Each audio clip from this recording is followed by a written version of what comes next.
How you doing? Hey, Brent. How are you? Uh,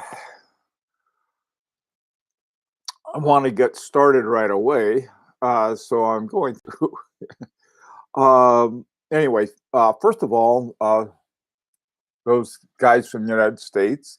It's the beginning of Memorial Day weekend, and since last year, we didn't get any kind of break. So a lot of you may be away at visiting relatives, or I don't know, watching drunk uncle pull his finger or something like that. So I hope you're all having a good time.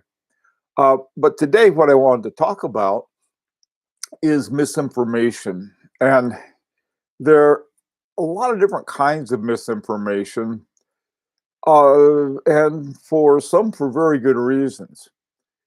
And so let me sort of give you some background on this. Um, Recently, I got a Daniel Roth Metropolitan. And there are different versions of this. And what I'd read about it, it seemed to indicate that the movement was by Girard-Perregaux. And I remember reading one thing, and the guy said, "Oh, it's by Girard-Perregaux. It must be because his other movements were by Girard-Perregaux, and some other ones were by Lamania and some other watchmakers like that."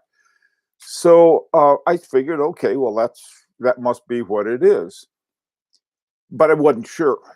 Now, one of the things that I found out, most of my watches have you can have exhibition windows in the back.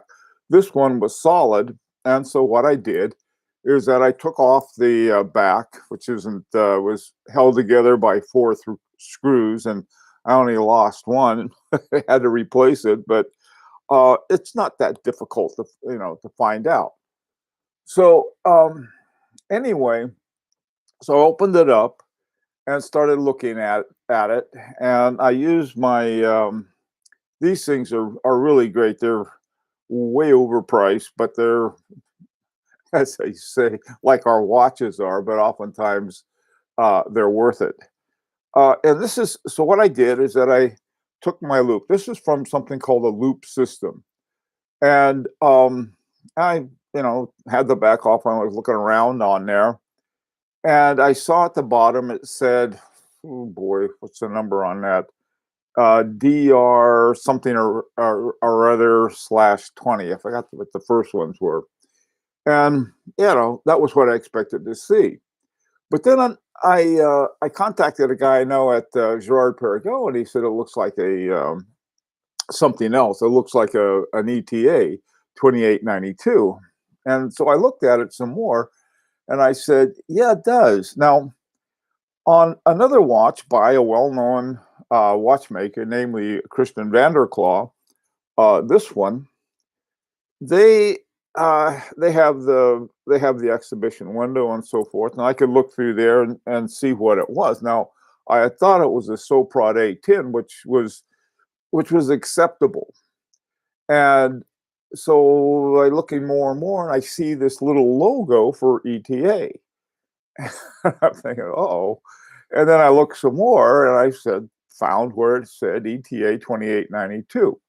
Okay, so that was one thing, and I said, okay, this apparently by your really top watchmakers, if they want to have something affordable for the hoi polloi of watch collection, namely people like me, they need to make it more affordable. Now, recently, I've looked at watches by Vincent Calabresi, Sven Anderson, Antoine Prezuzio, a number of other of these guys who are part of the AHCI. And apparently, and also too, Jaime Ahsoka. Okay, I'm saying it wrong, but and all of these guys have sort of a lower end of their watches. Now, their high end they're generally north of 20,000, and a lot of them are north of $100,000. So this is like out of our, I'll say our people like me, our range for the most part, unless we find some kind of deal. Okay, so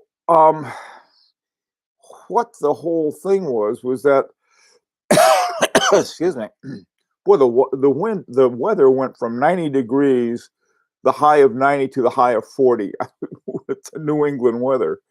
Anyway, so it's cold now, and I've been coughing every now and then. So anyway, so this is so I started looking up for stuff. Now, one of the places that I generally, well, a couple places I really trust. One is it's called Watch Pro site, and usually the guys who put stuff out there are pretty sharp. And that was where I found that the model of Metropolitan I had. They said, well, it must have a Girard-Perregaux or some other one, but it wasn't an ETA. Anyway, and then the more I thought about it, is that some of these guys may not know themselves. Now, another guy who seems to have great information is Tim Malso. And I saw another thing by Tim about, and trying to think what it was. Excuse me. It was another watch, and in his usual style, he was talking about it. It was the Urban Jurgensen P8 movement. And he was talking about a couple guys who had been in major part of the development. I forgot, one guy from Chouinard or some movement company like that, and then Caribou and Lonan. That's another thing about Tim. When you listen to Tim, he knows how to pronounce everything correctly. I try, but I don't. Okay, so now, on the other hand, I talked to the CEO of Urban Jurgensen, and he said, well, at the time when the P8 was developed, he really didn't have, Kerry Vuitton didn't have much to do with it. It was this other guy. And then I read a book on Derek Pratt, and they talked about how much influence he had on the Urban Jurgensen development of the P8, which is basically a detent escapement in it. So there's lots of information out there, some by trusted sources who have sort of different stories, so to speak. Man. So anyway, so what I ended up having to do is to, hang on a second. Rats.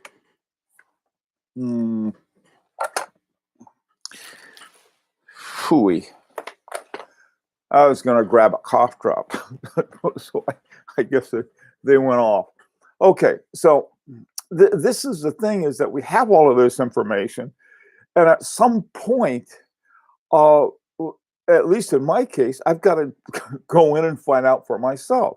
If I hadn't have taken the back off of this, I wouldn't have known. And when I did that, one of the other guys who has a Metropolitan that's a little different than mine, it has a center pusher rather than the pusher at 4 o'clock. Also a Metropolitan, a little different. So he opens it up, and sure enough, there was the ETA 2892. So,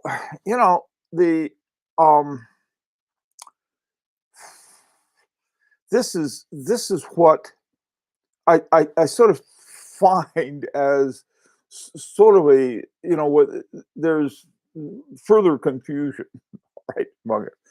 Then the other thing is the amount of differences there are in the ETAs. Now, probably the most famous debunking, I guess you'd call it, is almost iconic, is the Panerai 318.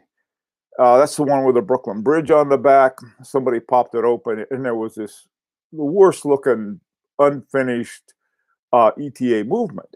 And that led to a big brouhaha, like we're paying all this money for it. Now, that's the core of my disagreement with ETA. Okay. So the ETA part, they end up being the bad guy when they shouldn't be. The bad guys, at least in my opinion, are the ones that don't tell you the truth. In a group project we had in dealing with Aganor, they told us nothing but the truth. And that was, so we know. I say, look, well, if you want this level, this is going to cost you this. If you want this level, it's going to cost you a little less. And if you use an ETA, we can even give you a better deal. And so it was like the same module was going to be on top of either one of their in-house or a Vasseur or an ETA. And they're different prices and they're different qualities too. Well, among the ETA, what I found, and a lot of you guys probably know this already, was that they have 4 different levels. They have what's called the standard. And I think the standard may have been what was in the 318, in the Panerai 318. It just, they crank them out as quickly as possible, almost no finishing, very rough looking things. And then they have what they call the elaboré, which is a little better finishing, maybe a few more adjustments to it. And by adjustments, I mean that they put the watch into a time grapher, and then they look at it like this, they look at it like this, and they look at it like this, and they come up with sort of an average with those positions. The best ones, they put in 5 positions. And then they take the average of that and, get it all adjusted for that best level that they have. But that's the next level called the top. Everything about it. Now, they also have another spring in it, a different, a different hairspring and a different mainspring. In the standard one, they have a Niverox balance spring, and they have what's called Neva Flex NO mainspring. In the Elaboré, they got the same thing. But then at the top, and they have something called the Anachron spring, which I got to find out about. And then they have, for the mainspring, it's called the Neva Flex NM. Now, the difference is the heat toleration. The greater the heat toleration means that they can go for a greater range without affecting it. And then at the very top, they have chronometer level. Now, the chronometer level means they sent it off to COSC. They ran it through all of their tests and approved it. It's also adjusted to 5 positions. I don't think any of them go more than 5 positions. Most would argue you really don't have to. 5 is the top, and you can get all the different angles on it with that. Okay, so you have all of this stuff going on. Now, I don't know what they put in the ETA that they had in the 318. I mean, they could have had a bed spring for the main spring and a slinky for the for the balance spring. But anyway, this is the kind of stuff that I think is important for us to try to get a handle on, and it can be difficult. I mean, because there's people who are, let's say, hyperbole. All right, they make up stories about how good their movement or the watch is, and we expect that. And the kind of thing, though, is that where somebody sincerely believes something about a watch or a movement, and they become fixated on it, and when there's different information, they decide it's something must be wrong. They can't be, but there's something wrong with a watch. So, this is the kind of thing is that for us as collectors, at some point we're on our own, and I mean it. We're out in the middle of an ocean without an oar, because the information if we don't have the information, we're sort of up a creek. So this is what I wanted to talk about. Now, you guys have a lot of good stuff to say over here. So let me um, see what you're talking about. Um, okay. Nepharon, how are things? Oh, okay. You guys are saying hi to each other. That's good. This is a good social occasion. Um, okay. All right. A warm cup of tea with honey should be good for you. Watch habit. You couldn't be more right. Um, I got this. I had this bag of these little lozenges that always been in the way behind my workbench, and I never use them. And then, of course, this is naturally today I need it. Okay. Well, let me first of all, oh my goodness, we got a great bunch of people here today. All right, let's see. We got Brent. Said hi to Brent. Watch Habit. Andrew. Hi, Andrew. Um, Watch and Pray. I love that name. James Kahn. William Rizzo. Hi, Rizzo. Anna Rancher. Dominic. Hi, Dominic. Let's see. Captain Zed. How you doing? James. How are you? Nepharon. Let's see. Who we got? Chrono Unique. I hope I said that correctly. I'm sorry about my pronunciation. It's a long story. Oh my God. Came close to screwing up your ankle. Um, well, I hope it's better now. Hi, Daniel. How you doing? Um, let's see. Robert. Hi, Robert. Tony. Okay, let's see. Hey, John. Let's see. I don't want to miss anybody. Junior. Hi, Junior. Wait, there's Junior. Is that like major?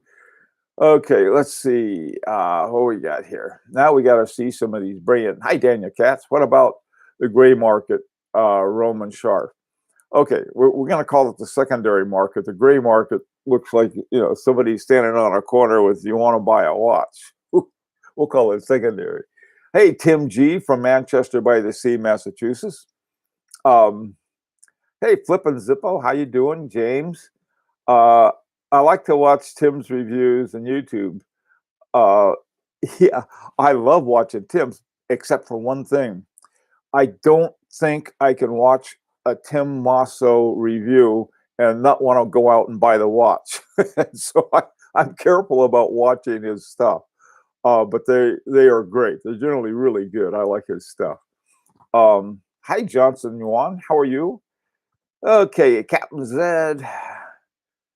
Influence any kind of sold me on every watch I have. Yeah, he can do that.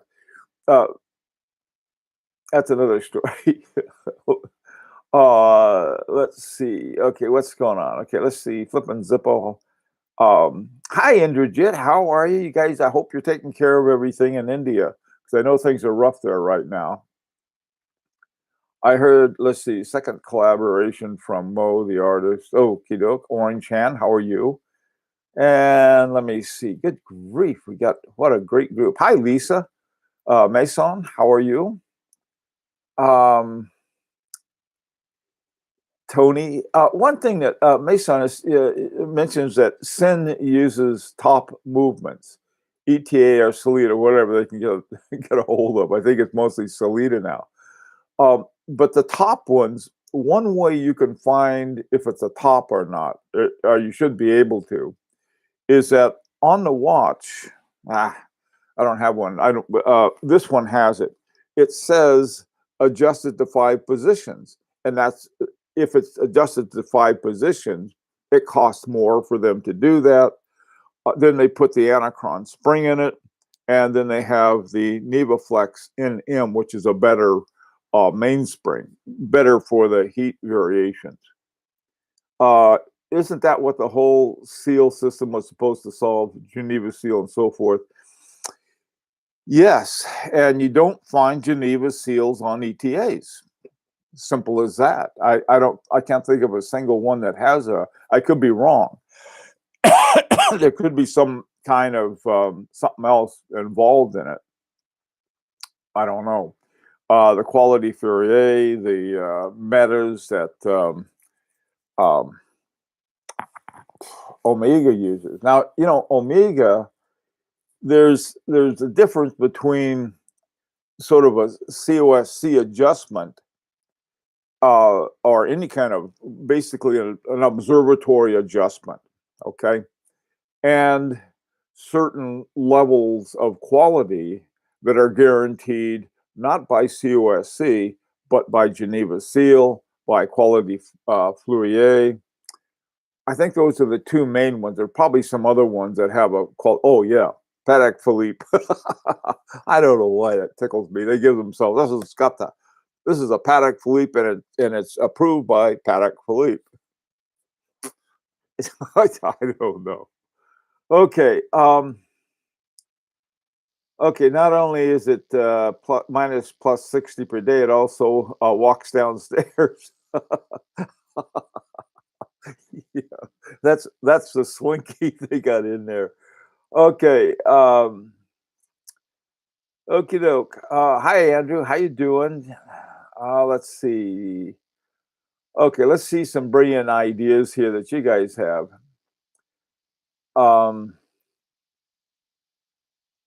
Tim also is good, does great work. Yeah, I like him. But he is a salesman. Mason 1, yes, that's true. He's a good salesman.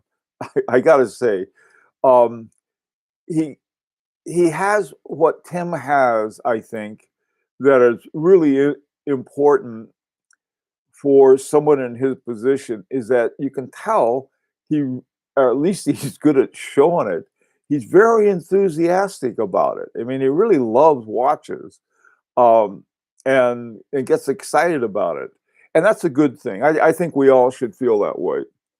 Looking at a watch and saying, "Oh boy, look at my pretty watch." Yeah, that's what you should do with your watch.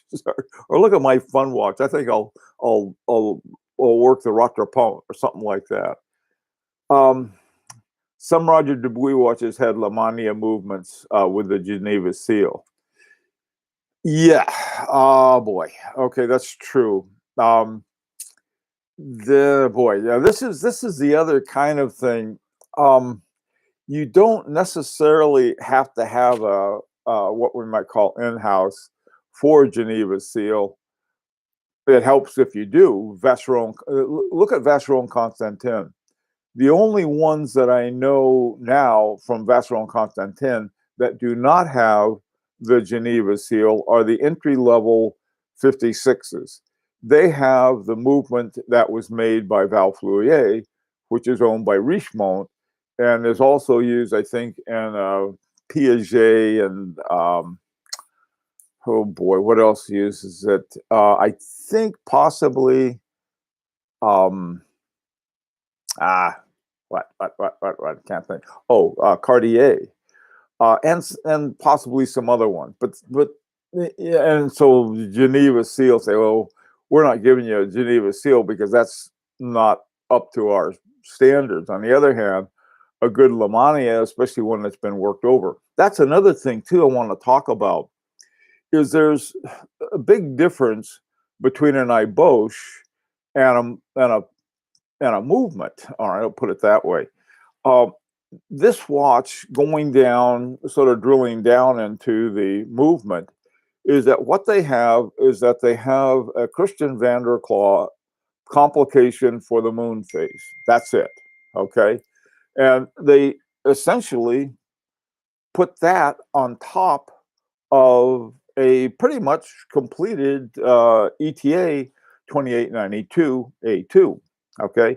And one of the things you can tell if you have or not, if you look right above, right up here, well, right above where the balance wheel is, you'll see it'll give you the movement number, and then plus there's a little stamp that'll have ETA on it, and this has got that up there. On the other hand, so you got a movement basically going. On the other hand, you get an ebauche. Now, an ebauche, apparently the definition of ebauche used to be basically you got like a little cup full of gears and then you put the watch together. But there's the term now has a wide range.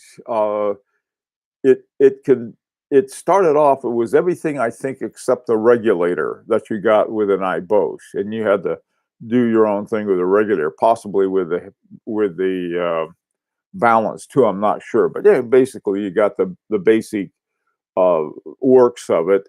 But they started expanding what could be used to talk about an ebauche, and I think that was like everything that wasn't put together. I don't know. They've changed the definition of that. In looking at this, this looks like they simply started with a movement, tacked on the moon phase, and called it a day. On the other hand, on this guy, I dug down to where they usually have their little ETA logo and ETA stuff, and it wasn't there. Instead, they had DR something something slash 20, and then they had another little stamp that wasn't the ETA stamp. So I'm not quite sure what was going on with that. Um, the complications in the Metropolitan are relatively sophisticated. Now, on the other hand, and the chronograph, the Daniel Roth chronograph, what you have essentially is an El Primero in there. Now there are like four things I think that they did to the El Primero in here that Daniel Roth did to the El Primero, but really wasn't very much. Now there's another version of a Daniel Roth chronograph, and it's got it has two subdials instead of three, but I think there's even more than one version of that. So I mean, there are all of these different things that is going on. And this one too, they've got they're quite happily showing the El Primero 400, and then in there it'll say DR Daniel Roth 400. So, I mean, it's not like, oh, we're going to really pull one on him. We're going to call it the DR 400 like Daniel Roth did it. No, he did a few things to it, but it's still using a number 400.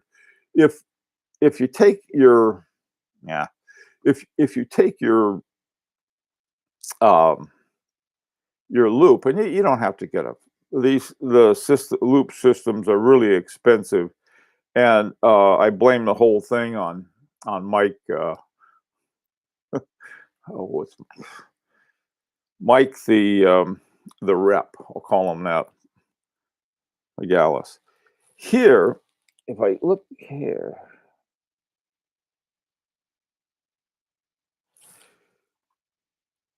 this one doesn't say, it doesn't say how many adjustments it has, but you can tell that it's like a really nice movement with good finishing.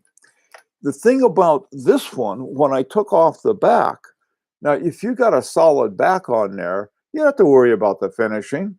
You can you can have it finished any way you want to because no one's going to see it. That wasn't true with this. Took off the back, and I think I had some pictures when I did the video on this. I could show those at some other time. But they had this great beveling, this anglaise that they put on not only on the rotor, but they also had the inside the watch where you have your basic in there, your basic elements of a movement. They also were well finished. So that's another thing that you can sort of like, well, what kind of finishing these guys have. Now, if they got a solid back to it, like this one, and they're putting in finishing, that's sort of a nice thing. Okay, so Roger DeB. Okay, let's see what else is going on. Tudor COSC and Meta. Yeah, that was one that we had on High Horology Lounge. You had this watch, a Tudor, and it had both Metas and COSC. And I'm, like, one or the other is all you need. Why both?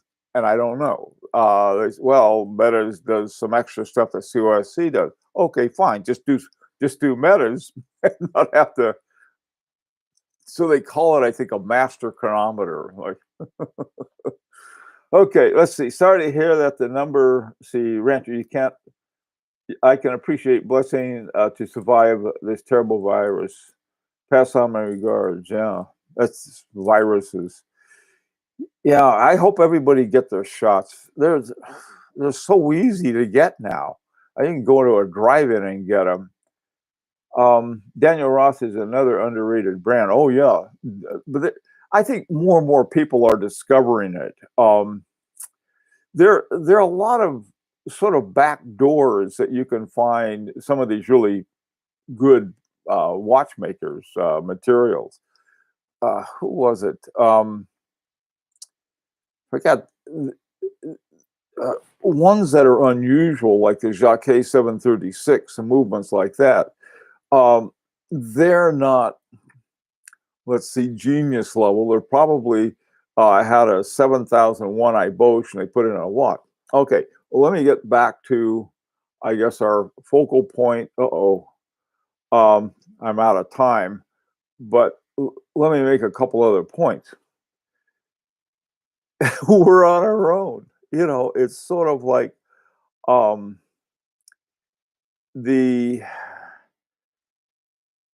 the whole thing of watch collection, I think, is having good information.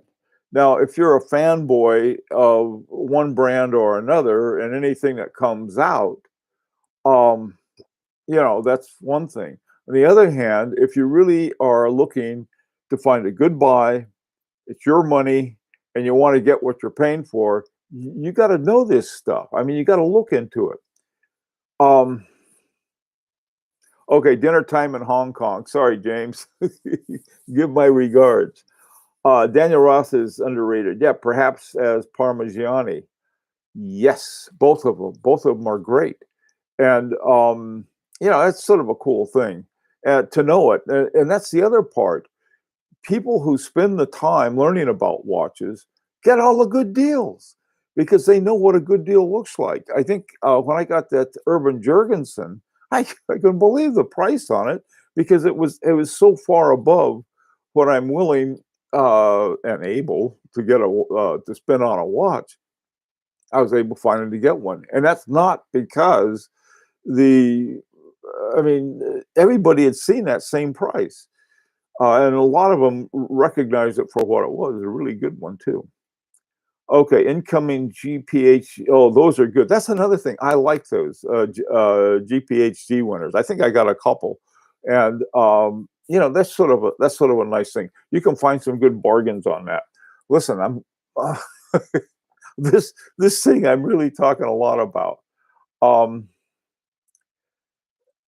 yeah, the whole thing about calling a watch a stinker is a badge of ignorance. That was a point that was made, but they used other terms, so they were cut off by um, YouTube. Okay, guys, listen.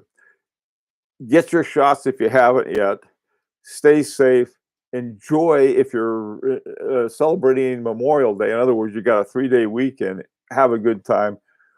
We've had sunny, beautiful weather until Memorial Day weekend, and now we got rain, rain, rain, and the temperature went down, and I got to find my cough drops. So be back this afternoon it's this afternoon here, 4 o'clock New York time. Uh, Happy dinner time in Hong Kong and whatever the rest of you guys are doing. Take care.